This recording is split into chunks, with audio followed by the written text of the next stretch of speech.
যেহেতু মই প্ৰথমে এটা কথা উল্লেখ কৰিব বিচাৰিম সমগ্ৰ যি আফগানিস্তান সেই আফগানিস্তান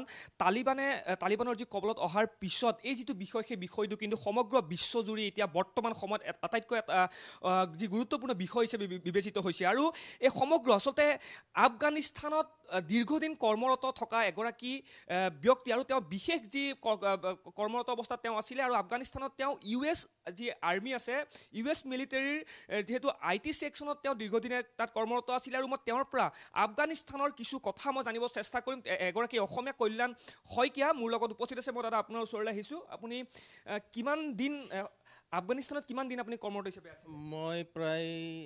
অলমোষ্ট 7 ইয়াৰ্ছ হ'ব মই গৈছিলোঁ 2008ৰ আপোনাৰ মাৰ্চত তাৰপিছত মই আহিলোঁ 2014ৰ এপ্ৰিলত চ' অলমোষ্ট আপুনি 7 ইয়াৰ্ছ বুলি ক'ব পাৰে মই একচুৱেলি সেইটো US মিলিটাৰীৰ IT ইনফ্ৰাষ্ট্ৰাকচাৰ তেতিয়া একচুৱেলি আফগানিস্তানত যিটো ফ'ৰ্চ ডিপ্লয় হৈ আছিলে সেইটোক মানে ইণ্টাৰনেশ্যনেল ছিকিউৰিটি এছিষ্টেঞ্চ ফ'ৰ্চ বুলি কৈছিলে তাৰমানে তাত নেটো ফ'ৰ্চ আছিলে বহুত ধৰণৰ আছিলে কিন্তু আমি কাম কৰিছিলোঁ US মিলিটাৰীৰ কাৰণে মিলিটাৰী বুলি মই কিয় কৈছোঁ এইটো মানে অকল আৰ্মি নহয় এতিয়া মিলিটাৰী বুলি ক'লে ধৰক সিহঁতৰ মেৰিন যিটো আমাৰ নেভি সিহঁতৰ সেইটো মেৰিন তাৰপিছত সিহঁতৰ আছিলে আৰ্মি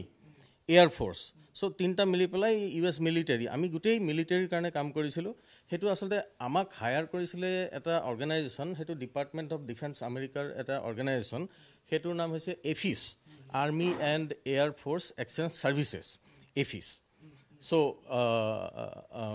তেওঁলোকৰ আণ্ডাৰত আমি কাম কৰিছিলোঁ আমাৰ কিছুমান মানে লেটাৰ অফ অথৰাইজেশ্যন বুলি আছিলে সেইটো ডিপাৰ্টমেণ্ট অফ ডিফেন্সে দিছিলে আৰু আমি US মিলিটাৰী বেছৰ ভিতৰত আমি মানে কাম কৰিছিলোঁ কিন্তু জেনেৰেলি এতিয়া যিটো অৱস্থা হৈছে ধৰক সেইটো তেনেকুৱা ধৰণৰ অৱস্থাত আমি জাষ্ট অপেন বাহিৰত ঘূৰা ঘূৰি কৰিবা তেনেকৈ আমি কাম কৰিবলগীয়া নহৈছিলে চ' আমি যদি এটা বেছৰ পৰা আন এটা বেছলৈ যাওঁ যদি 1 কিলোমিটাৰ হয় বেছটো সেইটো ফ্লাইটেৰে যোৱাটো সম্ভৱ নহয় তেতিয়া আপোনাক টয়টাৰ বুলেট প্ৰুফ গাড়ী তেনেকুৱা গাড়ীত মানে আপোনাক মানে পুৰা ছিকিউৰিটি দি পেলাই টয়টা বুলেট প্ৰুফ গাড়ী চাৰি তেনেকুৱাত মানে ট্ৰেভেল কৰাইছিলে আৰু সেইটো সময়তো তালিবানৰ যি হস্তক্ষেপ সেইটো সময়ত কি ধৰণে আছিলে তাত আছিলে এতিয়া মই কওঁ চাওক যিবিলাক অঞ্চলত মানে বেছবিলাক পাতি লৈছিলে মেইন যিবিলাক জেগা আছিলে কাবুলত এটা বাগ্ৰাম বুলি বেছ আছিলে সেইটো কাবুলৰ পৰা 1 ঘণ্টা লাগে 1 ঘণ্টা মানে সেইটো বাই ৰোড 1 ঘণ্টা লাগে এতিয়া বাগ্ৰামটো সেইটো এছিয়াৰ ভিতৰত চবতকৈ ডাঙৰ বেছ আছিলে সেইটো বেছ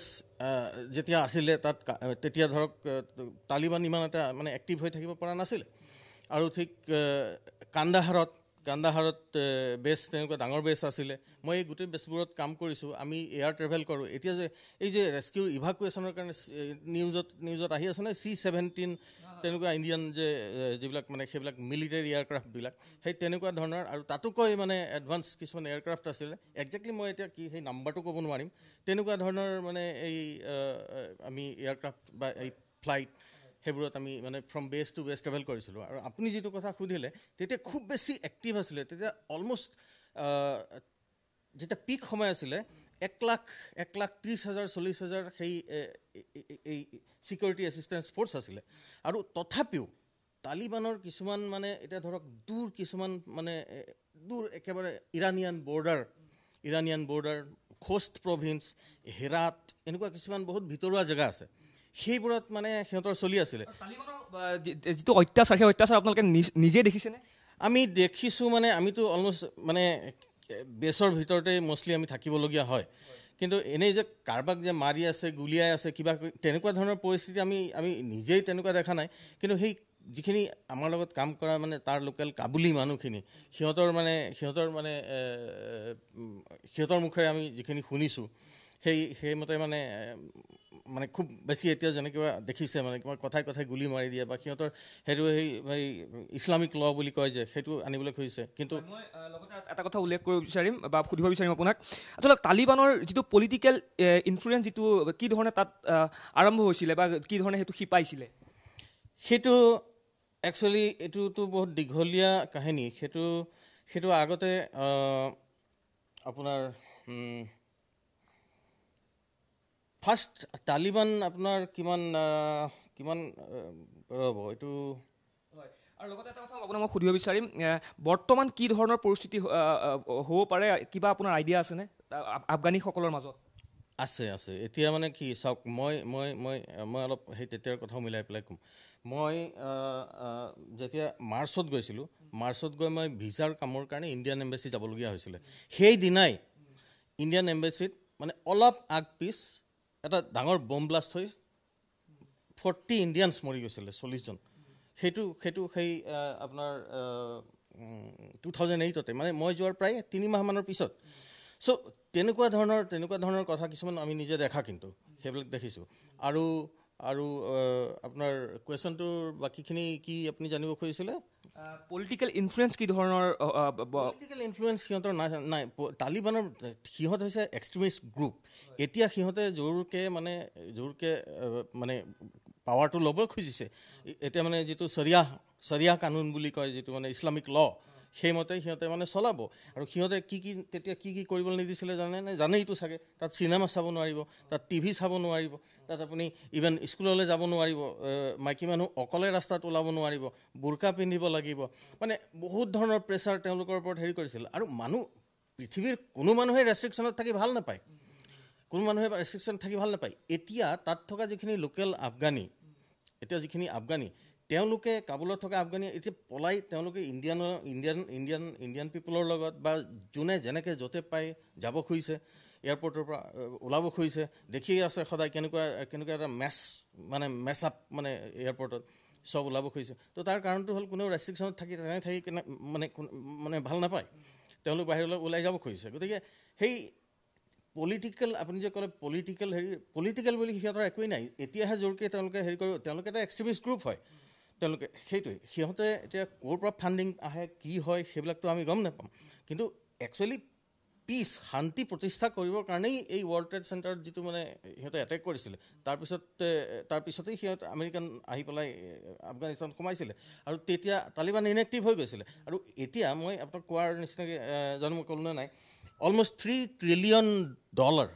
ট্ৰিলিয়ন সিহঁতে আমেৰিকানে খৰচ কৰি পেলাই আৰু কিমান দিন থাকিব সিহঁতৰ মিছন পূৰা হ'ল লাডেনক মাৰিলে লাডেনক যেতিয়া মাৰিছিলে আপোনাৰ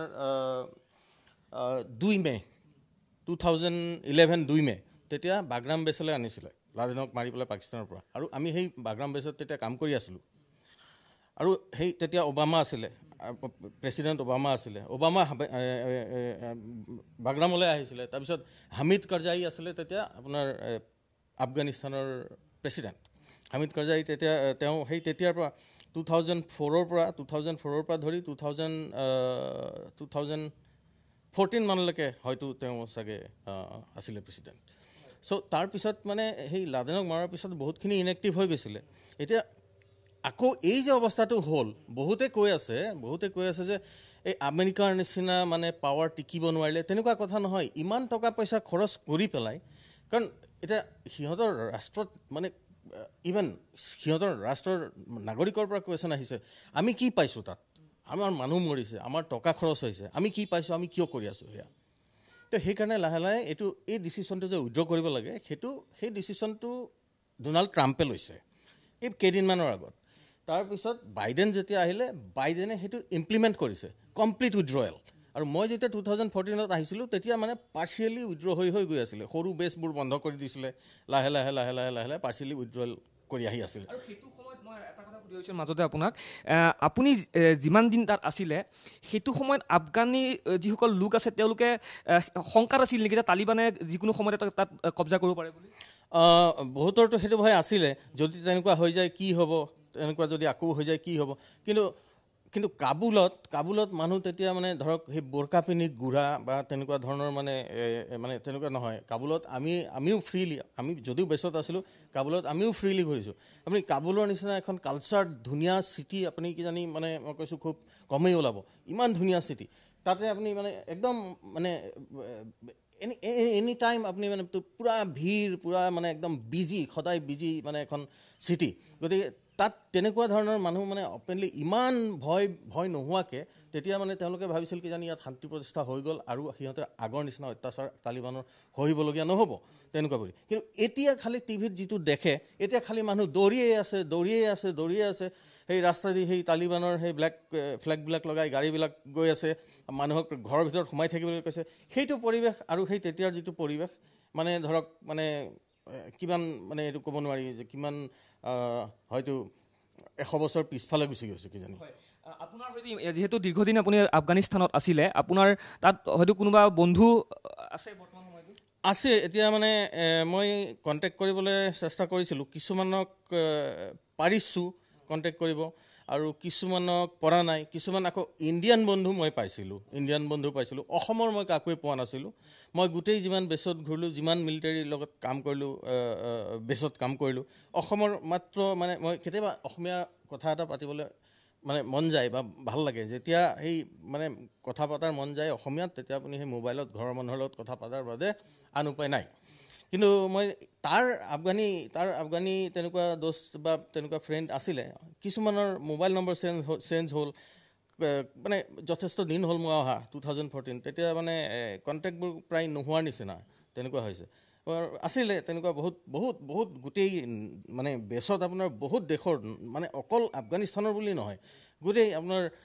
ৰাছিয়ান আছিলে, তাত আপোনাৰ পাকিস্তানৰ আছিলে, বাংলাদেশৰ আছিলে, ইউকেৰটো আছেই বাৰু, ইউকেৰ চিভিলিয়ানো আছিলে। অকল ইউকে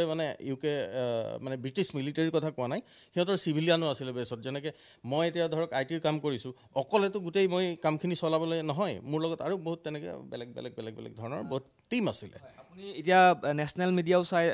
হয়তো চাই আছে, আফগানিস্তানৰ বৰ্তমান সময়ৰ যি পৰিস্থিতি সেয়া হয়তো আপুনি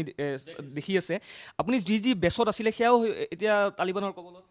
বাগ্ৰাম তেওঁলোকে টেক অভাৰ কৰি ল'লে, তালিবানে লৈ ল'লে। বাগ্ৰাম আটাইতকৈ ডাঙৰ বেছটো আছিলে, সেইটো মানে কাবুলতে বুলি ক'ব পাৰি। এইটো জাষ্ট 1 hour বাই ৰোড ড্ৰাইভিং, মানে সেইটো 1 hour মান লাগে। তো সেইটো ল'লে, কান্দাহাৰ ল'লে। আৰু বাকী সৰু সুৰা বেছবিলাক সেইবোৰতো যেতিয়া মানে USA মানে ট্ৰুপ উইড্ৰ কৰি লৈ গৈছিলে, তেওঁলোকেই ডেষ্ট্ৰয় কৰি গৈছে, তাত তেনেকুৱা একো ৰখা নাই। কিন্তু যেতিয়া বাগ্ৰাম পূৰা এক্টিভ হৈ আছিলে, মিলিটাৰীৰ আণ্ডাৰত যেতিয়া আছিলে, আৰু মই আপোনাক ইমানে এটা কথা কওঁ, এই বেছ বুলি ক'লে মোৰ মানে এনেই অভিজ্ঞতা আছে, মই দেখিছোঁ ইণ্ডিয়ান মিলিটাৰীৰ বেছবিলাক বা সিহঁতৰ বেছবিলাক একেবাৰে পাৰ্থক্য আছে। মই আপোনাক ইমানেই ক'লোঁ, আপোনাৰ মানে বাগ্ৰাম বেছৰ ভিতৰত একোখন এনেকুৱা হস্পিটেল আছে যিখন হস্পিটেল কিজানি গুৱাহাটীত নাই। সেইটো হৈছে বেছৰ ৰূপ, সেইটো বেছৰ, আপুনি জাষ্ট ইমাজিন কৰক। মানে ৰাস্তা ঘাট যেনেকুৱা বনাই থৈছে, সেইবোৰ ফটো চটো যদি চাই, আপুনি উইকিপিডিয়াত যদি চাই বা পঢ়ে, কিছুমান ফটো চটো পাব, আপুনি নিউয়ৰ্ক চিটি বুলি ক'ব, এনেকুৱা। চ' মানে বেছ মানে এইটো এনেকুৱা নহয় যে মানে যে তম্বু এটা তৰি পেলাই যে মানে এই বৰ্ডাৰত বা ক'ৰবাত যে সেই তেনেকৈ মানে থাকে, তেনেকুৱা নহয়। বেছ মানে এইবিলাক পাৰ্মানেণ্ট বেছ আছিলে, সেইবিলাকত বহুত খৰচ কৰিছিলে। কিন্তু এতিয়া সেইবোৰ বেছ এতিয়া তালিবানৰ দখলত। আছিলে যিহেতু কল্যাণ শইকীয়াৰ ভাষ্য আছিলে, তেওঁৰ যিসমূহ অভিজ্ঞতা, আচলতে দীৰ্ঘদিন তেওঁ আফগানিস্তানত থাকি US মিলিটাৰীৰ যি IT ছেকশ্যনত তেওঁ কৰ্মৰত হৈ আছিলে, আৰু সেই সময়ৰ পৰা আদি কৰি বৰ্তমান সময়লৈকে তেওঁৰ যি অভিজ্ঞতা, সেই অভিজ্ঞতা তেওঁ এনেদৰে ব্যক্ত কৰিলে। আৰু বৰ্তমান এটা কথাই ক'ব লাগিব যে সমগ্ৰ বিশ্বত এতিয়া আটাইতকৈ গুৰুত্বপূৰ্ণ বিষয়টো বা যিটো ছাবজেক্ট, সেই ছাবজেক্টটোৱে হৈছে সমগ্ৰ আফগানিস্তানত যিহেতু তালিবানে যি ধৰণৰ কব্জা কৰিছে বা দখল কৰিছে, সেই দখল কৰা যিটো বিষয়, সেই বিষয়টো বৰ্তমান সময়ত কিন্তু আটাইতকৈ এটা অতি গুৰুত্বপূৰ্ণ বিষয় হিচাপে সমগ্ৰ বিশ্বত উত্থাপন হৈছে।